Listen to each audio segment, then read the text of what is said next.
Today, we are going to be taking a look at some of the top teams in Regulation G. Whether you are looking to team build around them yourself, or are simply just wondering which teams need to be kept on your radar for the next little bit.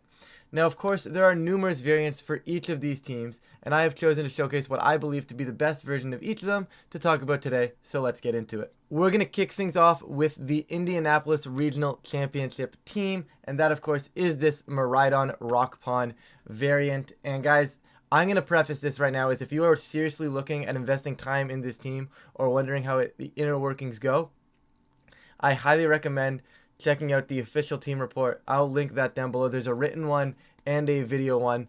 I will leave both of those down below for you guys because I can't do more justice than the actual creators of the team to this team. I will quickly go over it for you guys in the video if you're just looking for a quick synopsis. But if you're looking for a full breakdown, I can't do it more justice than a team report. So definitely be sure to check that out. But overall, you see just this was the first iteration of the Miraidon outbreak, so to speak, right? We saw this Pokemon just remove pieces that somehow resisted it, that just didn't resist it anymore, right? It's no secret at this point. This team has been public for a little bit now, and we've just seen it time and time again. We've seen Miraidon Terra Electric with that choice specs and just absolutely remove things from the board, right? There is not a lot to say about Miraidon other than it is a delete button. You are deleting whatever you so choose, right? And I think the biggest part about Miraidon is that Volt Switch. I think one of the key things here is you're able to Volt Switch, because if they're trying to reposition into you and maybe switch something in like a Rillaboom or trying to switch into something in that's going to resist, right? You can Volt Switch out, come back in later, and you know, it's just very hard to hit. You're such a fast piece. You have Tailwind as well. You Tailwind, you get 50% damage with a Volt Switch before they're able to hit you super effectively with maybe like a Shen Power or anything like that, because you're Tailwinding. You're going to be faster, right? You Volt Switch, you get on out of there, you come back in later, and you finish the job at the end game later, right? I think Volt Switch is incredibly strong for repositioning, especially on Miraidon where it's doing as much damage as it actually is. Alright, of course, spread looks pretty basic here, but why not hit hard, hit fast? When I was doing the Miraidon guide earlier, that's exactly what I said. You want to hit hard, you want to hit fast with this thing, and that's exactly what this spread accomplishes. Right, now, something else that I really want to point out that's very, very cool on this team is Electric Seed Terra Ground Farigiraf. Now, of course, I can't give you guys the full definitions of what the Electric Seed actually did, but one, it gets that plus defense, right? And immediately having a +1 defense on the Giraffe changes a lot of calcs. Now, the one calc I see in specific here that I really want to talk about is knockoff from Incineroar, right? Normally, knockoff from Incineroar would be doing about 60 to 70% to your Farigirafs, depending on how you were trained, of course, right? And that's because they would be knocking off something like a Citrus Berry or a Safety Goggles. So once that item was knocked off, knockoff's power was lowered. But now, not only do they not get a chance to knock off your item because you've already consumed the Electric Seed, you are now at +1 defense as well. So not only is knockoff's power only actually off of a base 65 move, it is also going into a +1 defense Farigiraf. And that allows you to get those Trick Rooms up in front of the likes of Incineroar that much easier. It allows you to be a lot less scared of Incineroar. And then, of course, Foul Play is a very cool tech. Hit those Calyrex Ice Riders that are around in the format, right? Maybe they get to get a +1. Next thing you know, your Foul Play, if they don't Terra, is doing like 80% to them, right? I know Foul Play I was running this earlier myself. It does about 50-ish to the Calyrexes. Give or take, obviously, because damage calcs aren't guaranteed, but about 50 on the neutral Calyrex Ice if they don't Terra. Then, of course, you two-shot the Calyrex Shadow as well if they don't Terra, and you know, it just feels like a cool tech move. Terra Blast was very interesting. I feel like Terra Blast was teched for the mirror, right? That's just, there wasn't any ground Pokemon. If you look at the format, where are the ground Pokemon, right? I feel like Farigiraf Terra Ground is going to beat the mirror, is going to beat some of those other electric types that are floating around, maybe the Raging Bolt matchup as well. Blood Moon, guys, once again, this is just your standard Blood Moon. Just, I'm going to send damage. The only difference is here, it's not built for Trick Room, right? You'd think with the Farigiraf having Trick Room, maybe Blood Moon would be built for Trick Room. This is max speed Blood Moon, and the concept here is 114 is actually a very nice number to hit. Same with 112, 113. 112 is that cutoff for making sure you outpace the Calyrex in Tailwind, and I think that's what they were accomplishing here, right? Now, this was very clearly an offensive base, like a Tailwind focused Ursaluna. However, you can still function under Trick Room if your opponent decides to try to match your Tailwind. It gave you that option to, I can go fast with Blood Moon, or if they're still going to be too fast, even if I try to go fast with Blood Moon, then I have the slow mode, I can go Trick Room. And I think because of that, it was very, very cool. Incin, guys, I'm not going to talk about Incineroar a lot. Incineroar is by far one of the best Pokemon in the format. I believe it had something like 70% usage back in Indianapolis. And it's probably not going anywhere anytime soon. And of course, just getting that Flare Blitz, making sure you get massive damage onto those grass types that Miraidon doesn't like to see, unless of course you've seen damage calcs, and then Miraidon absolutely shreds Amoonguss for 80% anyways. But you know what I mean? You remove those grass types. Knockoff is a broken move. You absolutely need to have this on Incineroar. I think you can deviate without it, but I think it's super, super strong, and it's really, really weird if you try to drop Knockoff. Then Fake Out U-Turn just for repositioning. Incin's good, guys. There's not a lot to really say about Incin that isn't normally here already, right? Like, we know everything we need to know about Incin at this point. Really cool team. Interestingly enough, they obviously opted for the 79 speed tier, which is actually only 29 speed IVs. I'm not going to get into that. If you are looking to get into that, like I said, team report, link down below. Definitely check that out. Other than that, Cornerstone was kind of cool, but once again, this is just your Sash Follow Me mod. And what I like about this team is you have like two distinct modes, but they work together as well, right? Like, you know, it's very, I don't want to say it's similar to the 2-2-2 Dondozo teams where you had like, I can lead this with this in the back, or I can lead this with this in the back, right? And you had those three main options, right? This is very similar. You have those two main options of a team, but what I like about it a lot more than those 2-2-2 variants is it actually works together. Like, you know, obviously I have my Follow Me, Farigiraf, Incin, Blood Moon, Trick Room Core, right? I also have my speed for one of my Trick Room Pokemon to be able to be used on my fast mode as well. I can use my fast mode and have Farigiraf just to stop priority, right? There's a lot of options and they all gel so well together. That's what I think is my favorite part about this team. There's just so much of it that works so well together despite trying to accomplish different things and how they approach it. I think because of that, it's really, really strong. Of course, Ogerpon, very cool. Once again, just sturdy. There's really no reason to not be max. Opting for Adamant instead of Jolly is a little weird, but 162 pretty much outpaces everything you need. All of the Urshifus right now are Adamant hitting at max speed of 149, so you don't need to be faster than their Jolly 163. And I mean, let's be real. You have a Miraidon. Urshifu is not going to be a problem for you, right? And then, of course, you have the Whimsicott as well. Speaking of Whimsicott, you've got Terapogos to help avoid Fake Out because they're not Cover Cloak. They opted for the Focus Sash variant, which might be a little bit more consistent if you have the Sash available. And then you don't really need Calcs on this thing because you can just go ahead and send max speed, max special attack. I like what they did here. I believe 444 is for the Surging Strikes Calcs. There is a specific Surging Strike Calyrex, I believe. I don't remember what exactly it is, but I believe you can guarantee that it's going to be a 3-shot instead of a 2-shot. And I believe that's really, really what they're looking for here. And of course, when you're Focus Sashmon, getting hit by numerous attacks to break that Sash would normally be problematic. And if you Terra Ghost, basically, because it's going to be a 2-shot on the non-terrored one, 3-shot on a non-terrored one, if you Terra Ghost, you're not dying to it if you do happen to Terra Ghost and they just send that Surging Strike. So that's a big survival there, and that's, I think, one of the key reasons why they have that. Other than that, we all know, we've all seen this team around. Like I said, I can't do it more justice than what we've already seen from that team report. So definitely go check that out if you are interested in looking at this, but we'll continue now. Moving right along, we are going to get the Calyrex Ice team. And guys, I did a video earlier on, and it was Incineroar, Amoonguss, Calyrex Ice. I said that was one of the best cores for Calyrex Ice, and you are seeing it right here. That is not going anywhere. We've seen it in 2022 where they threw Palkia on it as the big dragon because it covered matchups. Here, Raging Bolt is that big dragon. It covers matchups. It can be that secondary restricted because its stats are ridiculous when you actually go back and look at it, right? And of course, this is the Booster Energy variant, right? And I believe there's variants where you have Assault Vest, of course, on the Raging Bolt, right? There are tons of different variants with this Raging Bolt slot. But overall, this team, these 6 Pokemon, are some of the most consistent Pokemon in the format, and putting them all in one team is incredible, right? You have a Pelipper. You do not need Tailwind on this piece because you're going for Trick Room. And of course, Pelipper, we've seen it time and time again, hinder off those Miraidons, and Miraidon has fallen off massively because of it. Pelipper's usage, a non-restricted Pokemon, has somehow forced a restricted Pokemon's usage to go down very, very, very, very much. So that was terrible wording on my part, but you get what I'm saying, right? And Pelipper's here for that drizzle.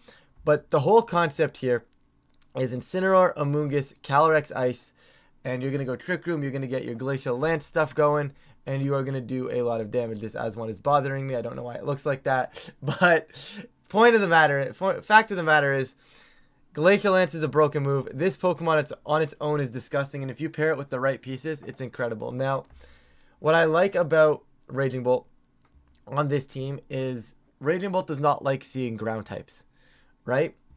Calyrex destroys the ground types. Calyrex does not like seeing water types. It really can't hit them. Raging Bolt takes care of those, right? The synergy there is incredibly good, right? We've seen Bolt Beam coverage, which is Thunderbolt and Ice Beam, for years and years and years in VGC, and now you have it here, of course, in 2 Pokemon, but Ice and Electric coverage is incredibly strong offensively, and there's not a lot they can really do, right? You have the most broken support core we've ever had in Pokemon. Incineroar, Amoonguss, it has always been broken. And it probably always will be. When you can run Incin and Amoonguss as a defensive backbone, you have a very strong defensive backbone to your team, right? So you don't even need to necessarily get Trick Room up. You can cycle around with Incin Amoonguss and just start chipping things with Glacial Lance or getting Urshifu in to get a U-turn off, to coach your own Calyrex, right? There are tons of options with this team. And I think that's what I like about it. It's very similar, and you're going to hear me say this a lot with these top teams, is that you have different modes, but the modes work together. I know I said it for the Miraidon team, and I'm going to once again say it here, right? The modes work together so well that I'm not locked into saying, hey, I'm going to go Trick Room mode this game and I can't do anything else. You can attempt to try and go Trick Room mode in a game now, and maybe you lead turn 1, you're like, okay, Trick Room's not the right option here. Let's just send a Glacial Lance. I have the support in the back to be okay with that, right? And they all work together so well, and that's what you're seeing right here. Of course, it's just 6 good Pokemon, or 5 good Pokemon and a Pelipper, but Pelipper is becoming a good Pokemon because of its ability. It's basically a Kyogre at home, and it's really, really strong right now, right? Other things about this team, you start chip damaging the Calyrex, you Pollen Puff it back up. That last turn of Trick Room that people like to protect on, and then, they'll just kill the Calyrex after. Okay, they let them double protect. Nope, I'm going to Pollen Puff over into my Calyrex Ice. Right, and now you no longer can kill the Calyrex Ice next turn. I'm going to get my Trick Room back up and sweep that way. Tons of cool things with this team. This team is very, very consistent. And guys, I'm not going to put spreads in. That is the one thing I will not do. I've never been a fan of when content creators just throw spreads onto common teams. It feels a little, I don't know, it just feels wrong to me. I don't know the inner workings of this team. Now, obviously, there are obvious variants here. But, obviously, we've seen some with, a really fast Incin. We've seen some with a little bit maybe of a faster Amoonguss. We've seen some with a slow Urshifu as well, with a Mystic Water variant. Tons of different variants of these teams. I'm not going to put spreads in, guys. I don't think it does anything of value, because I don't know the correct way to put these spreads in, right? Obviously, I can tell you that Terapogos is here to dodge Fake Out, right? But I can't tell you how bulky these Scarf Urshifus were running. Can I tell you it was probably max speed Adamant?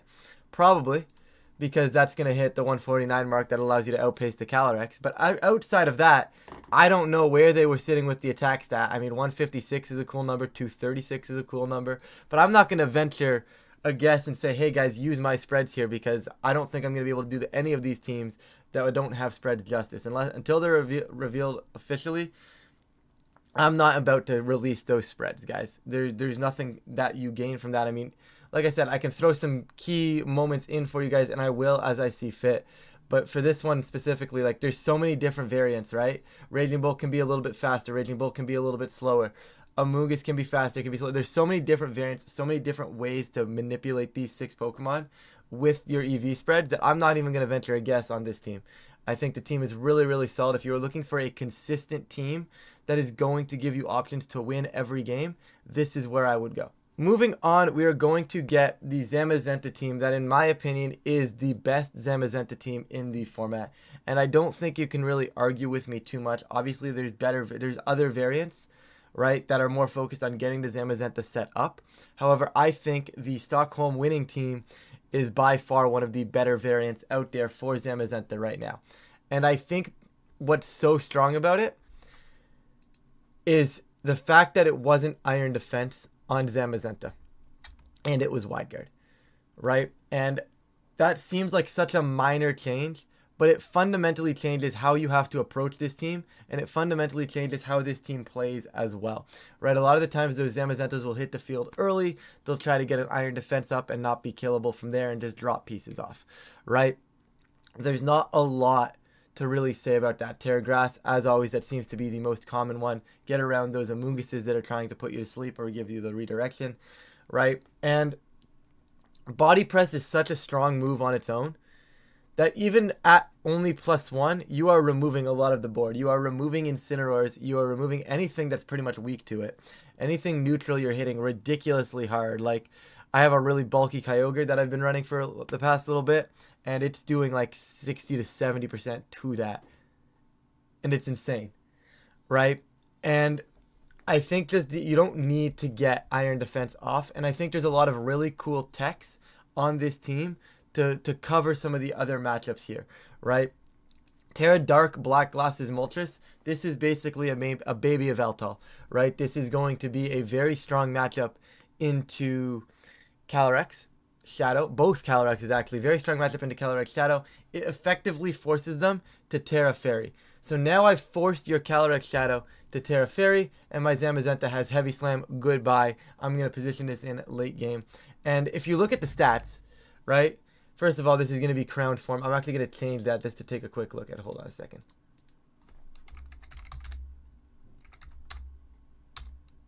There we go. Right? If you look at the stats, this Pokemon doesn't die. Okay? This Pokemon has 140 in both defenses. It is going to take a lot to remove it. And when it's capable of removing something in one shot, right? The Body Presses go crazy for doing that. And then, of course, Heavy Slam. If they try to Terra Fairy out of a Body Press weakness, also Terra Fairy being one of the most consistent defensive Terras in the game right now, Heavy Slam just punishes that entirely. You don't need to necessarily have the Iron Defense to make this work. It's more of an offensive Zamazenta team, in my opinion. And you just have options into everything.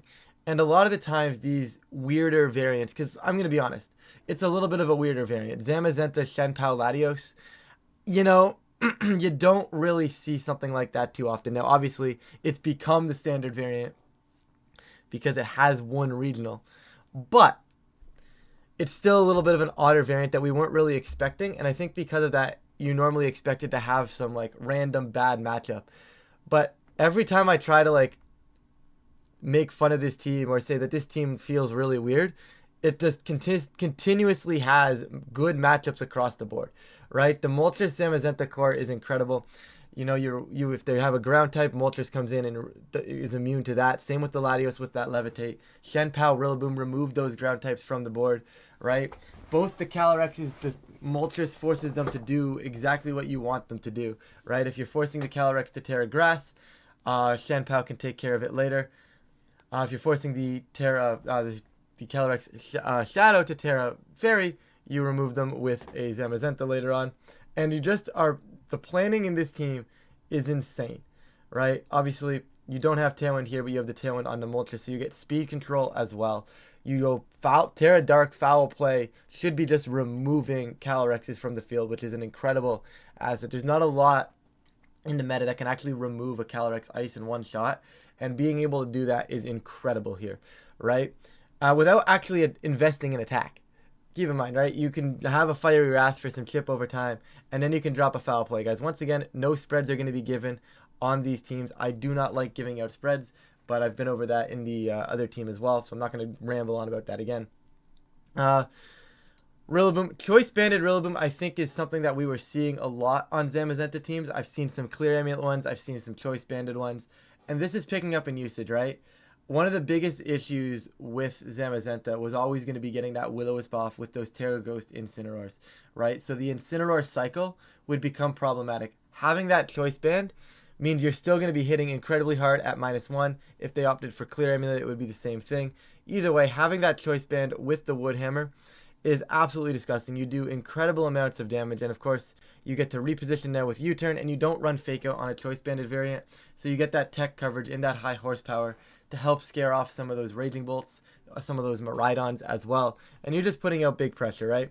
The Latios, guys, I'm going to be a little honest here. It still seems incredibly weird to me. I've never been a fan of the Latios slot on this team.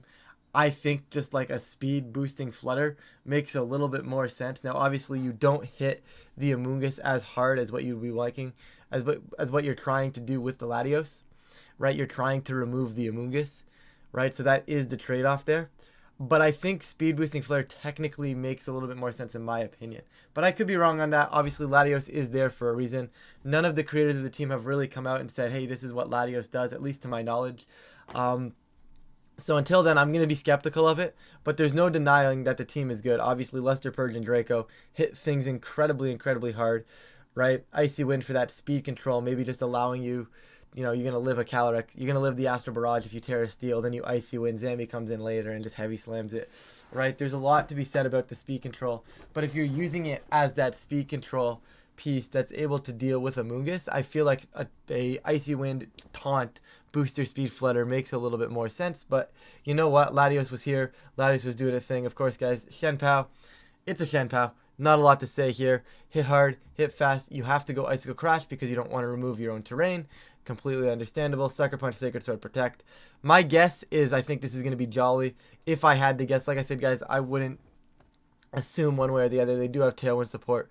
But I think Jolly Shen Pao, just making sure you're faster than those Miraidons, or at the very worst case scenario, speed tying the Miraidons, the Miraidons. I think that's a super key part with Shen Pao. So I would imagine this is Jolly, but other than that, I'm not going to give out anything else here. And then Pelipper. Of course, we've seen Pelipper. Terra Fairy Rocky Helmet Pelipper, I think is kind of wild. Like, it's not something I was ever expecting that we'd see in a meta. Like, Ghost is very, very common. Stellar is pretty common. But this is obviously Rocky Helmet Fairy, and if I had to guess, this is a very bulky Pelipper, right? It just feels like if you're going to run something like this, you're going to be having it pretty bulky, right? Double Wide Guard is actually kind of wild, kind of insane. They really just don't like those Calyrexes, but they also don't like the Terapogoses. But the fact of the matter, in a high-power format where the high-power moves are spread moves, if you can shut them down, that is incredible. So having two pieces to do that is very, very cool as well. Either way, the team, I know it seems weird and whack at first glance, guys, but I'm pretty confident it just has matchups across the board, right? Very similar to that Calyrex Ice team. It's got the matchups across the board. This one is in a little bit more weird and wacky way, but definitely think the team is really solid. Obviously, it won a regional. Try it out if you're looking to go Zamazenta.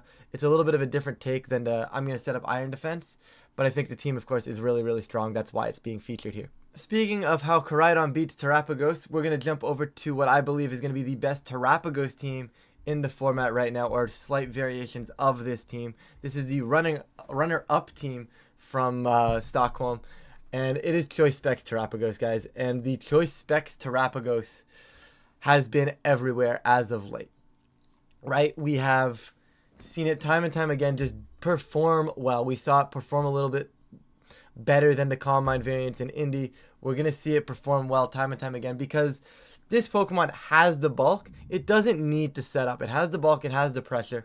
And when you can put pressure on the board with this piece, it is incredible, right? And I think Calm Mind variants are good, but the Specs variant, it's just that extra chunk of damage immediately that scares opponents, right? Obviously, in this case, you can lead this into a Trick Room team, right? You have Chi-Yu Terapogos.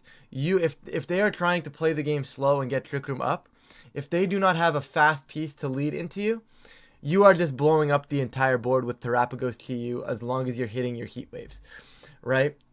You are blowing up the entire board. There's not a lot said that's living any combination of these attacks. Specs Terapogos goes crazy. Chi-Yu, of course, just adds to that with the Beads of Ruin. This combination of these two is really, really strong. And, of course, the Terra Ghost. The Focus Sash is cool as well. Generally speaking, Chi-Yu is very, very strong into Zamazenta as well, right? You get the option to potentially go Terra Ghost. You can dodge the Body Press. Of course, Heavy Slam does still hurt you. But more importantly, you just hit it incredibly hard. The Zamazentas aren't running speed right now. So you're capable of outpacing the Zamazentas, right? I believe you have to go timid for it to guarantee that you will. But the actually, you can probably get away with Modest. Actually, hold up a second. Modest cuts it close, but you can probably do it, right? The Zamazentas aren't really running speed. They tend to sit around the 151, 152 mark. So you can definitely get around like something like this. Once again, guys, not going to venture guesses at spreads, but you can probably go around sitting here. And Chiyu is a very strong piece to help remove the Zamazentas because they Terra Grass or they're a Steel type. And Heat Wave goes crazy, hits them hard on that special side. So if they are the setup variant of Zamazenta, you punish that as well. And you just punish a lot of the format with Chiyu. The dark typing is cool. It's basically an offensive Incineroar, right? Effectively, this is an offensive Incineroar, and Incineroar has a lot of good type matchups, and this is basically the exact same thing, but instead of just being it as a defensive switch-in, and I'm going to eat these hits, you are catering this team to offense, right? That Scarf Chiyu, or sorry, the Sash Chiyu in this case, going to do incredible amounts of damage, and still give you the benefit of having that coverage of fire and dark is really, really strong. Right, of course, you now pair this with Tailwind on these Torns. Some of these variants have opted to also run the Sunny Day as well instead of Scary Face because you don't necessarily need the Scary Face. The Scary Face is cool though, right? You get to do a lot with Scary Face because what you do if they're going to try to match your Tailwind, you both set Tailwind, you send damage with Terapogos. But then the problem is, well, now that they've Tailwinded 2, they're probably still faster than your Terapogos. Well, no, they're not because I'm going to Scary Face them down. And generally speaking, the opposing Tornadoes do not have access to Scary Face. So if you were, it's just basically keeping you faster. And I think it's very, very cool. You also get a cool little thing to do where you can slow yourself down if needed into Trick Room.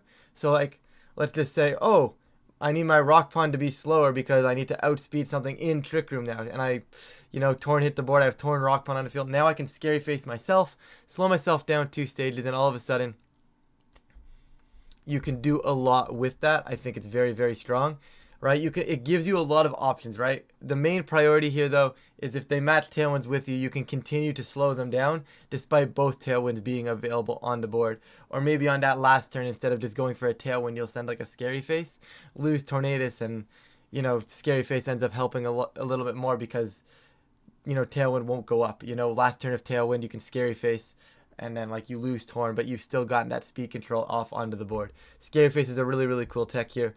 And you don't really have a defensive backbone on this team, right? This team a lot of the times is just sending damage. Of course, Booster Speed, Icy Wind, Flutter is that speed control when you can't bring your Torn. I would imagine this is a pretty bulky Flutter main. Of course, don't quote me on it, guys. Once again, not in the business of guessing spreads here, but my guess would be a little bit of a bulkier Flutter main, putting out some damage when it can, and just being that secondary form of speed control. Your defensive backbone is solely Amoonguss. Your only defensive backbone is Amoonguss on this team. And in fairness, when you have speed control and you're going to hit as hard as you are with Specs, Terapogos, and Chiyu, you don't really need a backbone. What you need is more options to support your Terapogos and your Chiyu. And they've done that exactly here, right? They have speed control for when they can't bring Torn. They have speed control when they can bring Torn. They have a redirection. Double redirection, actually. They have Follow Me over here. They have Rage Powder over here, right? They can basically say, let's get our speed control. If they kill the speed control setter and they leave Terapogos or Chiyu on the board, we can then bring in our redirection and just keep Terapogos or Chiyu at the same time. Or if they kill this and I have a Terapogos, then I can just pivot into Chiyu and then I can just launch my massive attack.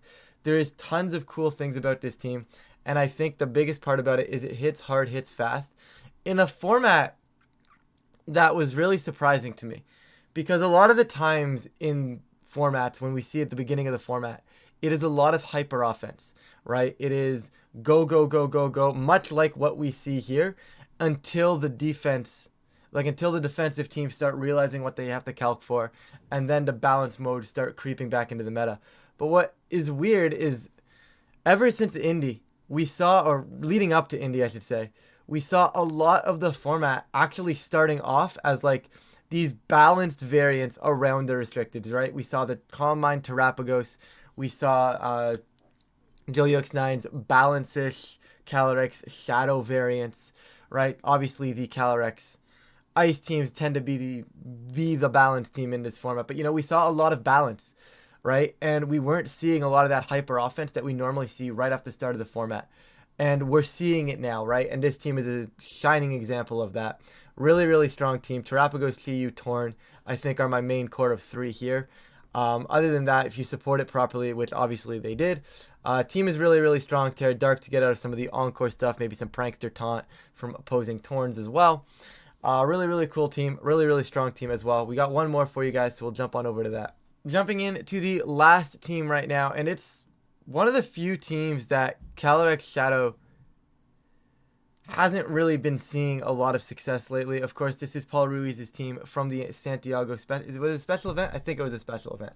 But regardless, still a really strong team. It was a top 8 placing team, and I think this is a take on Calyrex that a lot of people weren't ready for, because it's kind of a mix of balance and offense at the same time, because you have your balance components, right? You've got your Incineroar and your Raging Bolt. You're using those as your defensive backbone. Same with the Ogerpon Wellspring, right? You've got some defensive options here, and then you have the option to just do damage with Calyrex, right? Pollen Puff is insane, and I think it's something that a lot of people aren't ready for, because a lot of the times versus Calyrex, maybe they're going to stall out a turn of Tailwind and they can just protect, right? Now generally you would be able to capitalize that with a nasty plot. I think Pollen Puff is very cool because you can actually heal your partners, right? This is basically saying I'm going to have an Amoonguss on my team without actually having an Amoonguss on my team. And when you can fast Pollen Puff at the speed Calyrex Shadow is capable of hitting, the damage is insane, right? You can do damage to your opponent or you can heal yourself, right? And you can put on massive damage because once you get to like +2, +3, you're hitting things pretty hard, right? And if you're not at +2 or +3 and your Raging Bolt gets chipped down quite a bit, well, what if I just healed up my Raging Bolt for a turn, right? Get that big 50% of health recovery, and you know, why not, right? I think it's a cool take. I'm not sure how consistent it actually is. Obviously, it got top 8 at the event, but I think it's cool. Draining Kiss, of course, still very, very solid as well. I don't think you need a Pollen Puff on this variant, but I think I'm not going to go about changing teams and saying it was bad, but I think it's a cool tech, right? And then, of course, like I said, you've got that defensive backbone. Instead of Instant Amoonguss, you've opted for Instant Ogerpon. A lot of people right now are opting for that Urshifu. You don't need that Urshifu if you have an Ogerpon now, right? The Uprise in Kyogre, Ogerpon helps versus that quite a bit, right? The Uprise into Water Ursh, Ogerpon helps versus that as well. And you're just supporting the Cali Shadow here, right? And that's kind of your one mode that you have. And now we're seeing that secondary mode come into effect, and that's the Komodo.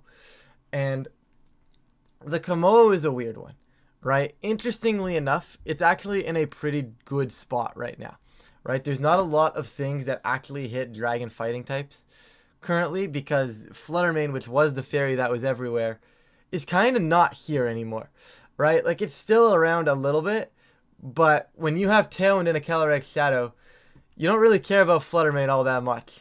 You know, you've got Snarl on Raging Bolt as well, and if you do happen to not be able to position around a Fluttermane, you have Terra Steel, right? So what you get here is very cool because you actually are able to remove the likes of the things that would normally break the Calyrex Shadow, right? You know, you get the instants that would normally wall out your Cali Shadow. Nope, I've got Komodo with Body Press. It's going to scare that instant away, right? It's effectively your non-restricted version of Zamazenta here. Now, granted, I don't think it's anywhere close to as good as Zamazenta is. However, I can see why it's paired with Calyrex in a combination matchup, right? It solves a lot of the matchups, right? We see a lot of times these Calyrex Shadow teams, they have the Mienshao. They have that big offensive fighting type. Komodo isn't that. It's still that fighting type that can pressure these pieces, but it allows Paul to play that more defensive game, right? You can now cycle around with Instant Ogerpon Komodo with a late game Cali Shadow. You could probably drop your Cali Shadow if it's not needed in the matchup, which I don't know too many matchups where it wouldn't be needed. But if it's not needed, you could drop the Cali Shadow, go with the Raging Bolt, and you have that core of 4 that is an incredibly strong balance core, right? There is tons of options with this team as well. I think Komodo, it loses value, right? Because why am I running a Body Press Iron Defense Mon that's not Zamazenta? Why not just run Zamazenta and like a Fluttermane, right? Calyrex Shadow, of course, has that Astral Barrage, is as fast as it is, and I think you get that mode, right, where if they start chipping Komodo down, Well, now all of a sudden Calyrex comes in and can just heal it back up, right? This is another one of those top teams that has that example of there's different modes, right? I can send Whimsicott Calyrex and go crazy.